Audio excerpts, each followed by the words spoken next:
Assalamualaikum warahmatullahi wabarakatuh. Halo anak-anak, bagaimana kabarnya hari ini? Alhamdulillah semuanya dalam keadaan sehat ya. Anak-anak, sebelum memulai pembelajaran, marilah kita berdoa. Berdoa di dalam hati saja ya. Berdoa dimulai. Berdoa selesai. Anak-anak, kita sudah berdoa. Sekarang, Ibu mau tahu hari ini siapa saja yang tidak hadir? Alhamdulillah, semuanya hadir ya. Baiklah anak-anak, hari ini Ibu akan menjelaskan materi tentang sejarah keraton dan pesantren di Cirebon. Baiklah anak-anak, dalam relasi Karaton Kanoman dan pesantren Buntet Cirebon, materi ini membahas tentang pola hubungan antara keraton dan pesantren di Cirebon dalam kerangka historis abad ke-18 Masehi. Ada sejumlah bukti bahwa hubungan pesantren dan keraton sebagai institusi kekuasaan di tanah Jawa memiliki hubungan yang erat baik pada sisi nasab atau peran dalam membentuk watak dan karakter Islam Cirebon. Nah, materi ini tidak hanya mengungkap unsur sejarah relasi karaton dan pesantren, tetapi juga mengkaji gerakan Islam kebangsaan yang dilakukan oleh salah satu tokoh ulama, yaitu yang bernama Mbah Mukayim. Sebuah gerakan perlawanan tokoh agama terhadap penjajah yang didasari oleh semangat pembelaan terhadap agama dan bangsa. Keraton dan pesantren di Jawa mempunyai pola hubungan yang erat dalam sejarahnya.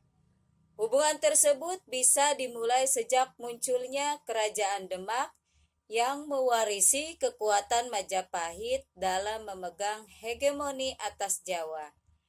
Dalam perjalanannya, Kerajaan Demak secara nyata memberikan ruang politik kepada Wali Songo dengan tujuan mempercepat penyebaran Islam di Jawa.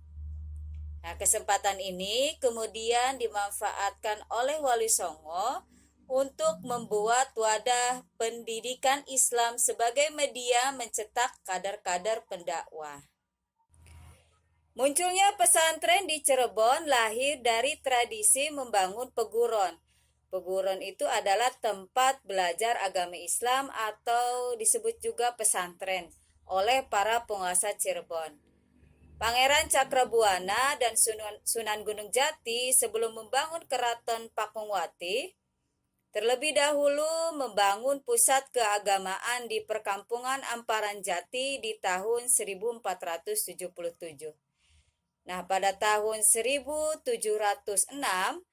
Pangeran Raja Keprabon juga membangun peguron Kacerbonan sebagai sarana belajar agama anak-anak di lingkungan keraton. Nah, hal ini mengindikasikan adanya hubungan yang erat antara keraton dan peguron di Cirebon karena keduanya berasal dari akar sejarah yang sama. Pasca Perang Diponegoro tahun 1750 sampai 1850 merupakan masa kebangkitan pesantren-pesantren di Jawa.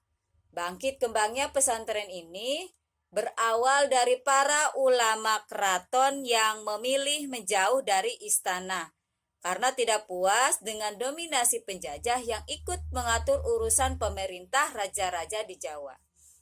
Nah, hijrahnya para ulama ini dari istana kemudian berdampak dengan kemunculan pesantren-pesantren di Pulau Jawa dan Madura. Nah, ini sekilas tentang latar belakang sejarah keraton dan pesantren di Cirebon. Baiklah anak-anak, materi selanjutnya yaitu sejarah berdirinya pesantren. Nah, pertengahan abad ke-18 merupakan puncak tumbuh dan berkembangnya pesantren-pesantren di Cirebon yang didirikan oleh ulama-ulama keraton. Salah satunya yaitu yang pertama pesantren Buntet adalah yang paling awal berdiri, didirikan oleh seorang kiai penghulu keraton Kanoman, yaitu Mbah Mukayim pada tahun 1770. Nah, di ujung barat Cirebon juga berdiri pesantren Babakan Ciwaringin yang menurut cerita masyarakat setempat didirikan oleh Pangeran Alimuddin yang kemudian lebih dikenal dengan nama Kiai Ali. Dalam catatan Haji Jamjami Amin dijelaskan bahwa pesantren Babakan didirikan Kiai Hasanuddin atau disebut juga dengan nama lain Kiai Jatira. Nah, Kiai Hasanuddin ini adalah putra Kiai Haji Abdul Latif dari Plumbon. Ia adalah keturunan dari Sultan Keraton Cirebon. Selanjutnya di Desa Kempek juga di Palimanan juga berdiri pesantren yang didirikan Kiai Harun pada tahun 1808. Di selatan Cirebon terdapat pesantren Balarante yang didirikan oleh Kiai Romli atas perintah Sultan Saifuddin atau Sultan Matangaji pada tahun 1774 sampai 1784. Nah, dan di ujung timur Cirebon berdiri pesantren Gedongan di Desa Ender, Kecamatan Astana Japura. Didirikan oleh Kiai Said pada tahun 1880. Materi selanjutnya ada hubungan Keraton Kanoman dan pesantren Buntet Cirebon. Pendiri pesantren-pesantren di Jawa sebagian besar adalah ulama yang berasal dari keraton. Para ulama keraton ini terkumpul dalam sebuah wadah dengan nama Dewan Para-para. Mereka memiliki peran penting dalam memberi kebijakan politik keraton. Keberadaannya sudah ada jauh sebelum datangnya penjajah Belanda ke tanah air. Nah, di Cirebon, pesantren memiliki hubungan yang erat dengan keraton, baik nasab, kekerabatan, atau dalam sejarah perjuangannya. Salah satunya hubungan antara Keraton Kanoman dan pesantren Buntet yang tetap terjaga sampai sekarang, yaitu contohnya masing-masing dari keduanya saling menitipkan dan mengingatkan tentang fenomena yang terjadi di tengah-tengah masyarakat. Juga pada setiap penyelenggaraan tradisi, baik di pesantren Buntet dan Keraton Kanoman, masing-masing menghadiri untuk mempererat kekeluargaan. Selanjutnya ada hubungan Keraton Kanoman dan pesantren Buntet bisa dilihat dari 3 latar belakang sejarah. Pertama, pendiri pesantren Buntet dan beberapa penerusnya pernah menjadi penghulu Keraton Kanoman. Yang kedua, pendiri pesantren Buntet, Mbah Mukayim dan Kiai Muta'ad adalah keturunan Sunan Gunung Jati, pendiri Keraton Cirebon. Dan yang ketiga, Keraton Kanoman dan pesantren Buntet merupakan pusat penyebaran tarekat Syatariah. Selanjutnya ada integrasi kultural keraton dan pesantren di Cirebon. Hubungan keraton dengan pesantren di Cirebon masih terus terjaga dengan baik sampai sekarang.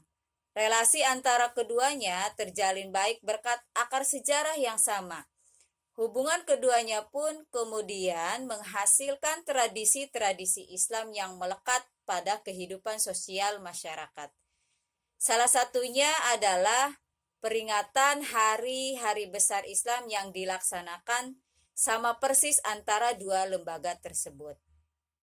Integrasi kultural antara Keraton Kanoman dan pesantren Buntet terwakili dengan tradisi-tradisi Islam yang menjadi agenda rutin pada kedua lembaga tersebut. Seperti tradisi-tradisi Islam, misalkan Ruahan, Syawalan, Raja Agung, atau disebut juga dengan Zulhijjah dan Holland. Dari materi yang sudah disampaikan tadi bisa ditarik kesimpulan bahwa pada pertengahan abad ke-18 muncul beberapa pesantren yang didirikan oleh ulama-ulama keraton. Pesantren Buntet adalah yang paling awal berdiri pada tahun 1789. Pesantren ini didirikan seorang kiai penghulu keraton Kanoman, yaitu Kiai Mukayyim.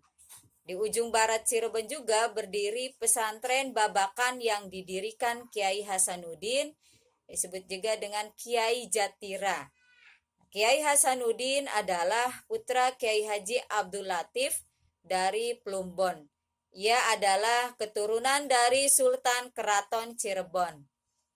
Di Desa Kempek, Palimanan juga berdiri pesantren yang didirikan Kiai Harun pada tahun 1808. Di Cirebon pada tahun 1788 sampai 1808 bisa dikatakan adalah masa peralihan fungsi dakwah keraton ke pesantren. Setelah keraton dalam dominasi Belanda, maka keraton dianggap tidak mampu lagi mengemban amanah rakyat. Saat itulah pesantren yang mengambil alih peran tersebut, salah satunya diwujudkan dengan melakukan perlawanan terhadap penjajah yang dipelopori oleh kiai pesantren. Itu tadi mengenai kesimpulan dari sejarah keraton dan pesantren Cirebon. Nah, itulah tadi pembahasan materi yang sudah Ibu sampaikan mengenai sejarah keraton dan pesantren Cirebon. Semoga bisa dipahami ya. Baiklah, sampai di sini dulu pembelajaran kita hari ini. Mari kita tutup dengan membaca hamdalah. Alhamdulillahirabbil alamin. Wassalamualaikum warahmatullahi wabarakatuh.